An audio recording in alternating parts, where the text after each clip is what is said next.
శివుడి మెడలో పాము ఎందుకు ఉంటుందో మీకు తెలుసా? ఒకసారి దేవతలు రాక్షసులు అమృతం కోసం సముద్రాన్ని చిలుకుతున్నారు. మందర పర్వతంను కవ్వంగా వాసుకిని తాడుగా చుట్టి ఒకవైపు దేవతలు మరోవైపు రాక్షసులు పట్టుకొని పాల సముద్రాన్ని చిలకడం మొదలు పెట్టారు. మందర పర్వతం వేగంగా తిరగడంతో హాలాహలం అనే భయంకరమైన విషయం వెలువడింది.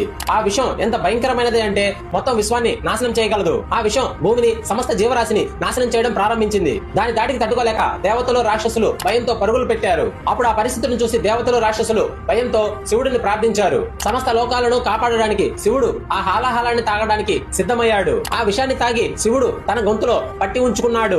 అది కడుపులోకి వెళ్లకుండా పార్వతీదేవి గొంతును నొక్కి పట్టుకుంది.